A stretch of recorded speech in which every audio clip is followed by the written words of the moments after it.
கிறிஸ்துவுக்குள் பிரியமானவர்களே, இந்த புதிய நாளின் காலை வேளையிலே உங்களை சந்திப்பதில் மிகவும் மகிழ்ச்சி அடைகிறேன். இன்றைய தினம் நாம் தியானிக்க இருக்கிற வசனம் சங்கீதம் 139 5வது வசனம். முற்புறத்திலும் பிற்புறத்திலும் நீர் என்னை நெருக்கி உமது கரத்தை என்மேல் வைக்கிறீர். மனிதர்கள் பெரும்பாலும் தங்கள் திறமைகள் மற்றும் தங்கள் தாளந்துகளால் தான் வெற்றி பெறுவதாக நினைக்கின்றனர். மோசே நெருக்கத்தின் பாதையை கடந்து போகும்போது முட்செடியில் பற்றி எறிந்த அக்கினியில் ஆண்டவரை தரிசித்தான். ஆரம்பத்தில் சில சிறிய தவறுகள் நம்மை பெரிதாக பாதிப்பதில்லை. எனினும் வாழ்வின் ஒரு பகுதியில் அதுதான் பெரிய நெருக்கடியாக மாறும்.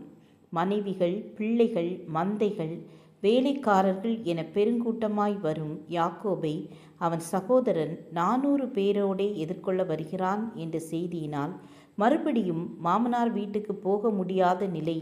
வேறு வழி இல்லை, ஆண்டவர் தான் என் தஞ்சம் என உணர்ந்து அவரோடு யாப்போக்கு என்ற ஆட்டண்டையில் தேவனால் தனக்கு ஆசீர்வாதம் கிடைக்கும்படி நீர் என்னை ஆசீர்வதித்தால் ஒழிய உம்மை போகவிடேன் என போராடுகிறேன். அங்கே அவர் அவனை ஆசீர்வதித்தார். நெருக்கங்கள் வராத நேரம் நம் உள்ளம் ஆண்டவரை தேட விரும்புவதில்லை. ஆகவே இப்படி ஒரு நெருக்கத்தை தேவன் தந்து நம்மை ஆசீர்வதிக்கிறார். ஆனால் மனிதன் நெருக்கத்தின் நேரத்தில் உதவுவாரற்று நின்ற சூழ்நிலையில் தேவன் தனக்கு உதவி செய்ததை மறந்து போகிறான். உதாரணமாக, சிங்கம் ஒன்று தன் இரையை சாப்பிடும்போது அதன் முள் அதன் தொண்டையில் மாட்டிக்கொண்டதால் ஒரு அன்னப்பறவை அதற்கு உதவி செய்ய முன்வந்தது.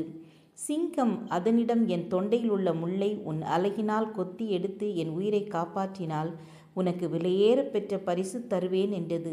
அன்னப்பறவையும் முள்ளை எடுத்துவிட்டு சிங்கத்திடம் வாக்கு பண்ணின பரிசு பொருளை கேட்டது. அதற்கு சிங்கம், என் வாயில் தலையை விட்டு உயிர் தப்பி போவதே நான் உனக்கு தரும் பரிசு என்று மிரட்டி விரட்டியது.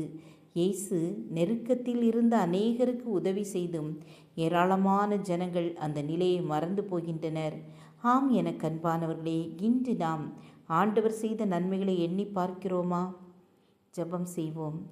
நெருக்கத்தில் இருந்த எங்களை தூக்கிவிட்டவரே, எங்கள் ஜீவனுள்ள நாளெல்லாம் அந்த அன்பை உணர்ந்து கொள்ள கிருபை தாருங்க. இயேசுவின் நாமத்தில் பிதாவே.